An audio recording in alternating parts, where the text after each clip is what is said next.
নমস্কাৰ, মই দিগন্ত দত্তই আপোনালোকক মোৰ ইউটিউব চেনেললৈ পুনৰ অভিনন্দন জনাইছোঁ, স্বাগতম জনাইছোঁ। মই আপোনালোকক প্ৰথমে বহুত ধন্যবাদ জনাব লাগিব। মোৰ আগৰ যিসমূহ ভিডিঅ' সেই ভিডিঅ'সমূহ আপোনালোকে যথেষ্ট ভাল পোৱা বুলি জানিব পাৰি মই বহুত ভাল লাগিছে। তাৰ বাবে আপোনালোকক মোৰ বহুত ধন্যবাদ।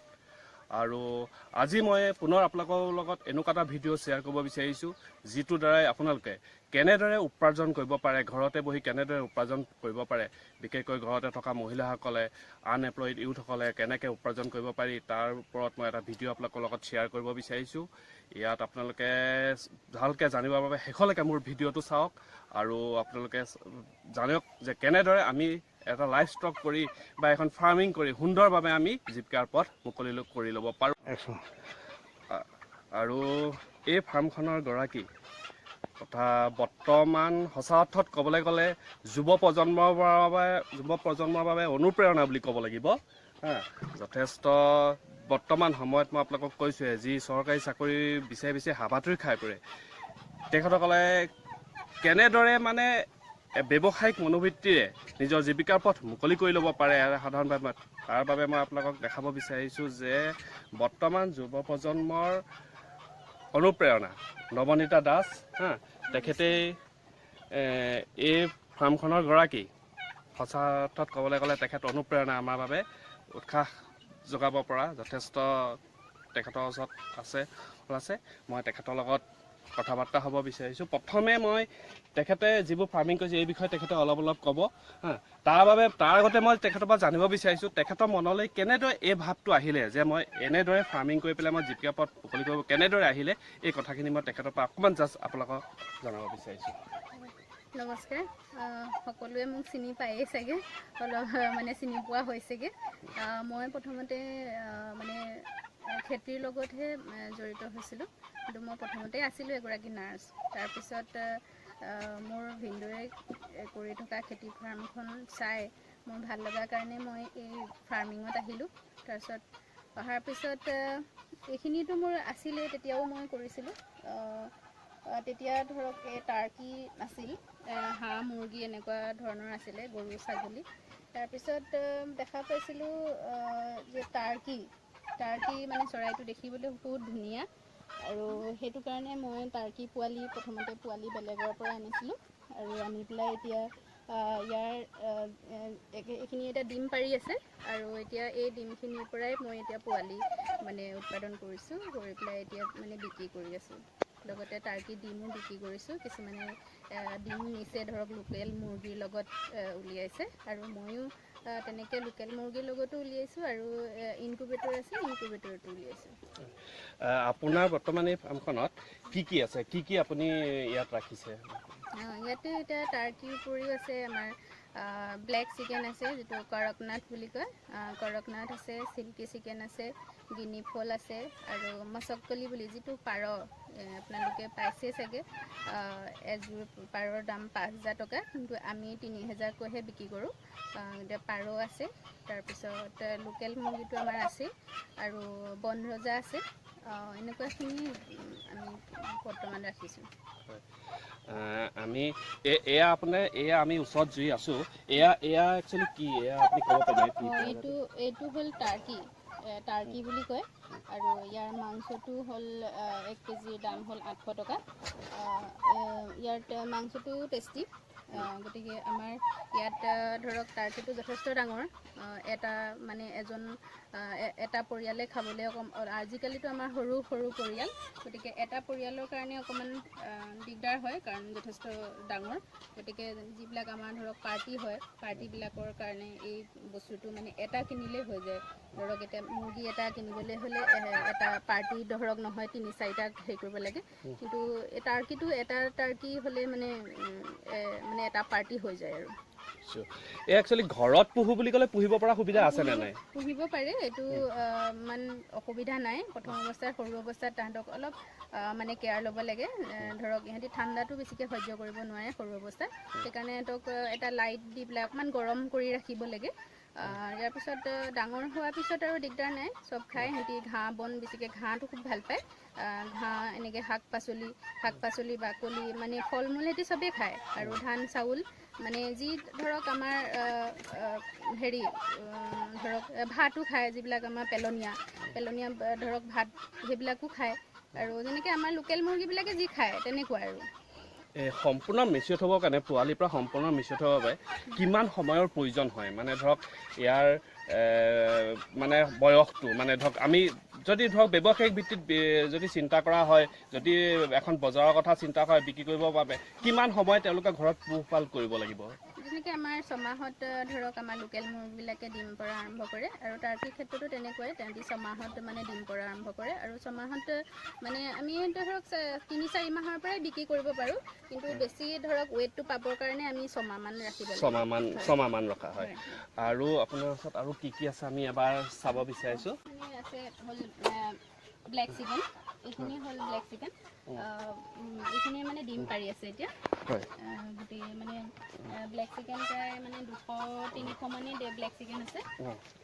পোৱালিখিনি লৈ পেলাই প্ৰায় 300 মানেই হ'ব। এতিয়া এইখিনি ডাঙৰ, এইখিনিতো কণী পাৰি আছে। এইখিনি কণী পাৰি আছে ন? ব্লেক চিকেন যিটো কৰকনাথ বুলি কোৱা হয়, সেইটোৱে ব্লেক চিকেন। একচুৱেলি মই জনামতে ব্লেক চিকেনটো যথেষ্ট মেডিচিন ভেলু আছে। ইয়াক মানুহে সেইকাৰণে ঔষধ হিচাপেও ইয়াৰ মঙহ গ্ৰহণ কৰে, ইয়াৰ যিটো কণী ডিম আছে তাৰো ঔষধ হিচাপে গ্ৰহণ কৰে। মানে ধৰক আপুনি এই ক্ষেত্ৰত অকণমান একচুৱেলি এইটো টোটেলি ক'লা। ইয়াৰ ধৰক পাখি মানে চকু কাণ এইবিলাক মানে টোটেলি ক'লা, আৰু ইয়াৰ মাংসটো ক'লা, আৰু ইয়াৰ মানে টেষ্টটো ক'লা। গতিকে এইটোতো মেডিচিনেল ভেলু আছে বুলি মানে চবেই জানেই আৰু গম পাইছে অলৰেডি। এইটো কেঞ্চাৰ প্ৰতিষেধক বুলি মানে মানুহে ধৰক খাইছে। আৰু মানে আমি চবৰ মুখত এতিয়া শুনিবলৈ লৈছোঁ যে এইটো কেঞ্চাৰ প্ৰতিষেধক। আৰু ইয়াৰ ডিমটো মানে মেডিচিনেল ভেলু আছে। ইয়াৰ ডিমৰ পৰা ধৰক এজমেটিক মেডিচিন বনাই বুলি আমি শুনিছোঁ। গতিকে এই বস্তুটো এতিয়া আমি 1000 টকাকৈ বিক্ৰী কৰিছোঁ পাৰ কেজি। ধৰক অকণমান অসুবিধা হৈছে, কাৰণ আমাৰ ইয়াতে ধৰক 1000 টকা দি ধৰক মুৰ্গীটো খাবলৈ অকণমান হেৰি কৰে, দিগদাৰ পায়। গতিকে এইটো 1000 টকা হেৰি কৰিলেও দি খালেও আমাৰ লছ নাই, কাৰণ এটা যেতিয়া কেঞ্চাৰ বেমাৰ হয়, এজন পেচেণ্টৰ যেতিয়া ধৰক কেঞ্চাৰ অসুখত যেতিয়া ভুগি থাকে, সেই সময়ত ধৰক লাখ লাখ টকা খৰচ হয়। গতিকে এই ক্ষেত্ৰত মই ক'বলৈ গ'লে 1000 টকাৰ দাম মানে দাম বুলি ক'ব নোৱাৰি। একচুৱেলি কৰকনাথটো হৈছে যথেষ্ট মেডিচিন ভেলু আছে। এই many kinds of amino acid আছে, লগতে ব্লাড চেল আৰু হিমোগ্ল'বিন বৃদ্ধি কৰে, যথেষ্ট বৃদ্ধি কৰে। লগতে আস্থামা ৰোগ আছে, ৰোগৰ যিসকল ভুগি আছে তেওঁলোকৰ কাৰণে বহুত ভাল। কেঞ্চাৰৰ কথা তেখেতে ক'লেই। তাৰোপৰি বহুতখিনি ৰোগৰ কাৰণেও এই কৰকনাথ চিকেন, অৰ্থাৎ যিটো ব্লেক চিকেন বুলি কোৱা হয়, আমাৰ ইয়াত ব্লেক চিকেন বুলি যিটো জনা হয়, এইটো বহুত উপকাৰী হয়, বহুত ভেলু আছে। ইয়াৰ দাম হ'লেও কিন্তু ইয়াৰ বজাৰত কিন্তু চাহিদা নথকা নহয়, চাহিদা আছে। কিন্তু মই তথাপিও জানিব বিচাৰিছোঁ যে একচুৱেলি আমাৰ ইয়াত ধৰক এভেইলেবল নহয়। যেতিয়া এই বস্তুটো আমাৰ এভেইলেবল হৈ যাব, তেতিয়া ইয়াৰ দাম কমি আহিব।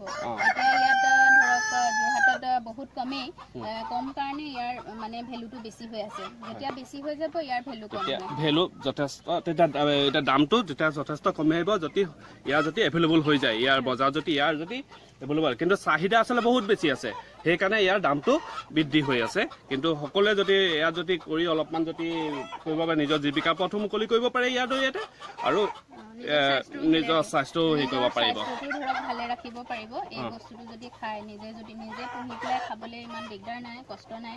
কাৰণ 1000 টকা দি খাবলৈ অকণমান কিছুমানে কষ্টও পায়, দিগদাৰ পায়। গতিকে নিজে যদি পোহে এই বস্তুটো, তেতিয়াহ'লে কি কয়, খাবলৈওতো অসুবিধা নাই, আৰু নিজৰ স্বাস্থ্যটো ভালে থাকিলে, আৰু 2 টকা ইনকম কৰিব পাৰিলে। যিটো আমি ধৰক এতিয়া আমাৰ লোকেল মুৰ্গী আমি ধৰক পালিছোঁ, লোকেল মুৰ্গীটো ধৰক দাম কম। আমি ধৰক 350 টকা বা 300 টকা কি কৈ আমি বিক্ৰী কৰিছোঁ গতিকে তাৰতো 3 গুণে কি কয় দাম বেছি ইয়াৰ আৰু গতিকে ইয়াৰ খোৱা বোৱা মানে ইয়াৰ কেৰেক্টাৰটো আমাৰ লোকেল মুৰ্গীৰ লগত একেই গতিকে পুহিবলৈ একো অসুবিধা নাই গতিকে পইচাও পালে আৰু নিজে খাই পেলাই খাবও পাৰিলে নিজৰ স্বাস্থ্যটো ভালে থাকিলে আৰু লগতে আনৰ স্বাস্থ্যও ভাল কৰিব পাৰিব হয় আৰু লগত আপুনি কৈছিল আপুনি ইয়াৰ লগত পুহিছে চিল্কি চিকেন এনেকুৱা ধৰণৰ হয় চিল্কি চিকেনখিনি ইফালে আছে এইখিনি হ'ল চিল্কি চিকেন এইখিনি ধৰক দেখিছে দেখিবলৈ বহুত ধুনীয়া মৰম লগা যথেষ্ট মৰম লগা একচুৱেলি খাবলৈ এইটো মাংস হিচাপে খাবলৈ মন নাযায় তথাপিতো মানে দেখিবলৈ খুব মৰম লগা সেইটো কাৰণে মাংস হিচাপে খাবলৈ মন নাযায় আৰু গতিকে এতিয়া বহুত এইটো চিল্কি চিকেনটো বহুত দাম হৈ আছে আৰু সেইটো কাৰণে মানে খাবলৈ অলপ অসুবিধা আৰু কি হয় বস্তুটো মৰম লগাৰ কাৰণে খাবলৈ মন নাযাব কিন্তু ইয়াক একচুৱেলি কোনোবাই ঘৰত পুহো বুলি ক'লে সুন্দৰভাৱে পুহিব পাৰে এইটো পুহিব পাৰে মানে কি বস্তুটো দেখিবলৈ ধুনীয়া গতিকে আমাৰ বহুতৰে মানে কি এটা চখ আছে যে চৰাই চিৰিকটি মানে পোহা ঘৰত পিঞ্জিৰা এটা বনাই পেলাই ধৰক ফুলদানি হিচাপে কি কয় এই বস্তুটো মানে ৰাখিব পাৰিব তেনেকে যেনেকে আমাৰ পেৰত ৰাখে মানুহে মানে সজাই ৰাখে এই বস্তুটো ধৰক ইমানেই মৰম লগা ইয়াক মানে পেৰত হিচাপে সজাই ৰাখিব পাৰিব পেৰততকৈ 2 নম্বৰ কথাটো হ'ল কি ইয়াৰ যিটো ডিম সেইটো মানে মানুহে খাব পাৰিব হয় আপোনালোকে গম পায় চিল্কি চিকেন এইটো খোৱাতকৈ ইয়াক ঘৰত পোহনীয়া হিচাপে ৰাখিব বেছি ভাল পাব লগতে ইয়াৰ ডিমটো কিন্তু পাব কিন্তু বস্তুটো পোহনীয়া হিচাপে যিটো আমি ভাটৌ চৰাই পুহো ঘৰত পেৰত পুহো তেনেকৈ ইয়াক ধুনীয়াকৈ সুন্দৰভাৱে পুহিব পাৰিব ঘৰত দেখিবলৈ যথেষ্ট মৰম লগা আৰু ইয়াক আপোনালোকে পুহি পেলাই এয়া দি ল'ব পাৰিব আপোনালোকক দেখাই আহিছোঁ ধুনীয়াকৈ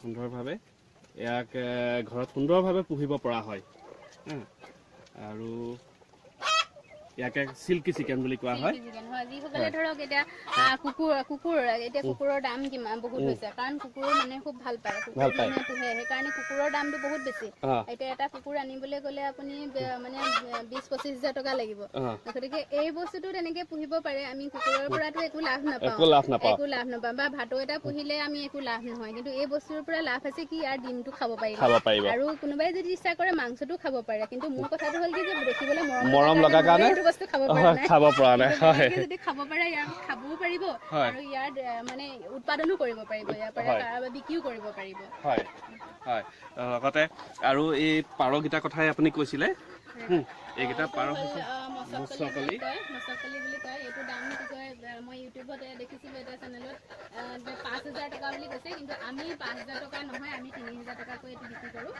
গতিকে ইয়াৰ আমি পোৱালি উলিয়াইছোঁ আৰু কাৰোবাক লাগিলে মানে ল'ব পাৰিব আৰু এটা কথা কওঁ আমাৰ মুৰ্গী দেখিছে আপুনি যে মই যে ক'লোঁ ব্লেক চিকেনৰ ডিম আমি হেৰি কৰিছোঁ লোকেল মুৰ্গীৰ লগত উলিয়াইছোঁ পোৱালি আৰু কোনোবাই যদি ইচ্ছা কৰে ডিমবিলাক কিনি নি পেলাই তেওঁলোকে মানে লোকেল মুৰ্গীৰ লগত উলিয়াব পাৰে এতিয়া ধৰক এতিয়া আমাৰ ধৰক 1,000 টকা বিক্ৰী কৰিছোঁ তেতিয়া বহুত কম টকাত মানে আমি বিক্ৰী কৰিব পাৰিম যেতিয়া আমাৰ এভেইলেবল হৈ যাব চবেই যদি এই বস্তুটো কৰে তেনেকৈ যদি কৰে তেতিয়াহ'লে আমাৰ ইয়াৰ দামটো কমি আহিব লগতে আৰু এইকেইটা আপুনি কি বুলি কৈছিলে হেৰি এইকেইটা হ'ল গিনি ফল হয় এইকেইটা গিনি ফল এই আৰু আছে আপোনাৰ ওচৰত আছে গম পাইছোঁ এতিয়া ডিম পৰা নাই এতিয়ালৈকে ডিম পাৰিলে ইয়াৰ পৰাও আমি পোৱালি উলিয়াই বিক্ৰী কৰিব পাৰিম আৰু বহুতে বিচাৰিও আছে এতিয়া ধৰক পোৱালি বিচাৰি আছে আৰু বহুতে ইয়াৰ পৰা পোৱালি নি আছে গিনি ফলৰ পোৱালি ওলোৱা নাই এতিয়ালৈকে গতিকে ব্লেক চিকেন আৰু চিল্কি চিকেন এইখিনি পোৱালি আমি বিক্ৰী কৰি আছোঁ আৰু হোৱাইট পেকিং আছে যিটো হাঁহ আমি ব্ৰইলাৰ হাঁহ বুলি কওঁ তাৰ পোৱালিও আমি বিক্ৰী কৰি আছোঁ ইয়াৰ পৰা গতিকে কাৰোবাক যদি লাগে ল'ব পাৰিব যদি কাৰোবাক যদি ব্লেক চিকেনেই হওক অৰ্থাৎ কৰকনাথ হওক বা মচকলি হওক এনেকুৱা যদি লাগে পোৱালি লাগে বা তেওঁলোকে ঘৰলৈ নিব বিচাৰিছে মই কৈছোঁ নৱনীতা দাস মই তেখেতৰ লগত পোনপটীয়াভাৱে যোগাযোগ কৰিব পৰাকৈ তেখেতৰ নাম্বাৰটো মই ডিছক্ৰিপশ্যনত দিয়া আছে আপোনালোকে তাৰপৰা ল'ব পাৰিব তেখেতসকলৰ লগত যোগাযোগভাৱে আপোনালোকে পোনপটীয়াভাৱে যোগাযোগ কৰিব পাৰিব আৰু কাৰোবাক যদি লাগে এনেকুৱা পোৱালি লাগে যদি নিব বিচাৰিছে তেন্তে হ'লে তেওঁলোকে ইয়াৰ পৰা নিব পাৰিব, পোৱালিও নিব পাৰিব। আৰু যদি খাবৰ বাবে ইচ্ছা কৰকনাথ যদি খাবৰ বাবে কাৰোবাক যদি নিব বিচাৰিছে তেতিয়াও তেখেতৰ পৰা যোগাযোগ কৰি লৈ যাব পাৰিব, নিব পাৰিব। নি পেলাই আপোনালোকে ঘৰত পুহিব পৰাৰো সুবিধা তেখেতে কৰিব। আৰু যদি আপোনালোকে কেনেকৈ পুহিব, কি কৰিব, কি সুবিধা, কেনেকৈ খোৱা বোৱা কৰিব, তেখেতে সম্পূৰ্ণ আপোনালোকক নিওঁতে যদি পোৱালি নিয়ে তেখেতে আপোনালোকক ভালদৰে আপোনালোকে শিকি পেলাই যাব পাৰিব।